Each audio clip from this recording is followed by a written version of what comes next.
G'day everyone and welcome back to the channel. Today's video is a bit different from the videos that we normally do, but I've been putting together a loadout for a very special AIRSOFT day at the Chambers. It's actually a weekend of skirming. I've been tweaking this kit on and off for the last couple of weeks in my spare time. The reason why I thought to make this video is because the field that we're going to be playing out in Belgium, the Chambers, is actually a very difficult field to play on or to plan for. There's a lot of different environments. You've got really dense forest, and then you've got open ground, you've got CQB, but you also have like windows that overlook the open ground and the forest. So you need to be able to range, and you need to also be able to clear through CQB spaces.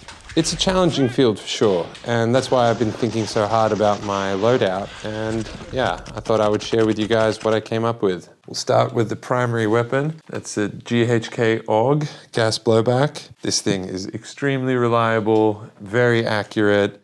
It's got a long inner barrel, but in a short overall length. I need something that's going to be easy to manipulate in the buildings, in the tight areas, but also that'll give me range for the wide open field areas. So I chose the AUG for that. I've got a Holy Warrior magnifier on it 3 times, and I've got a Holy Warrior EOTech. There are like dark basements as well, so you need definitely a flashlight. This is my like a ghetto custom-made scope cam housed in a dummy pack box that you use for batteries. I haven't finished this yet, but it's actually pretty cool. Let me see if I can get a battery in there. It's not exactly perfect, but it's a lot nicer than the scope cams. I hate the way the scope cams look. They always seem to ruin the aesthetic of the guns, and I can never have the guns look how I want them because there's always this weird looking thing at the front. So I built in my scope cam 4K, one of them in here, and I even have the ability to power up, and I also have a battery indicator light over there. And yeah, I mean, it's not waterproof or anything or weather sealed, but looks much nicer than having a regular scope cam on the front. So that's the primary. And with that, I have 6 30-round mags. 3 of them are in my chest rig, and 2 of them go in the belt here, and then 1 on the weapon. For a secondary, I'm running the Novrich SSP 18 with extended magazines. There's going to be a lot of CQB on that day, so I'll need a good CQB pistol, but it's also full auto, so if I ever need to panic, shoot a bush in the forest, I also have this. And with that, I have 3 extended mags. The other 2 are in the chest rig here as well. So this is how I have my chest rig set up. I've got 3 mags in here. I've got 2 Thunder B grenades, and we're gonna need grenades at this field because there are a lot of rooms in those mansions and they're very hard to clear. And these are grenades that I'm actually not allowed to use in the Netherlands, so I'm super excited to use them in Belgium. They're CO2 grenades, they're called the Thunder Bs, and you basically just have to put a CO2 cartridge on the inside of this thing. This one has been used, so this is safe. First, what you want to do is prime. Oops, and that's why you want to do this before you put a CO2 cartridge in there, because it's a bit tricky.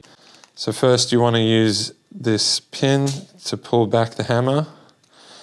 And once you prime the hammer, you secure it. And then you put that pin in to lock it in place. I can get it out, there you go. So, and then you put the CO2 cartridge in there. This is a used one. You see they explode along this line here. And then you just screw this in, super easy. Pull the pin, hammer hits, you got 2 seconds. I'm really excited to use these. I've never actually used them in a skirm before. Very excited to use them. So yeah, back to the chest rig. I've got the 2 extended mag pouches here for the pistol. So I have 150 pistol rounds, which is, I think, plenty. I'm really excited to have that. And then here I've got 2 smoke grenade pouches. We're using the Enola Gay smokes. And these ones are good. They take a little while to get going, but they keep burning for a long time. So that's pretty awesome. I've got this little pouch down here where I've got some extra CO2 cartridges for the Thunder B grenades, and I have a small field map as well. And then from there we can move down to the belt setup. I have some Tasmanian Tiger pouches here for my AUG mags, and I'm using a Tasmanian Tiger 9mm pistol mag pouch to hold these impact grenades. So I'll have a total of 4 grenades on me. So I have another one set up here at the back.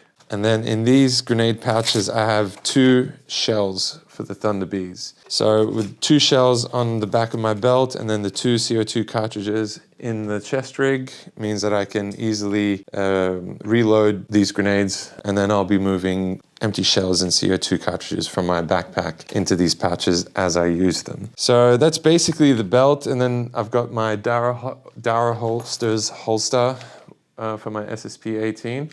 Super quick and holds the weapon in really well, but when I need to get it out, I can get it out. So that's good.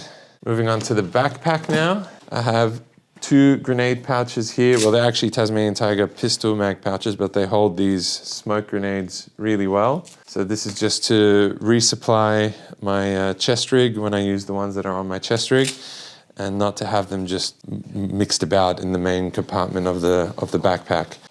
In the main compartment, we've got a Camelback for hydration, and then I'll have a spare bottle of gas, and then also a couple of bags of BBs for pistol and the AUG.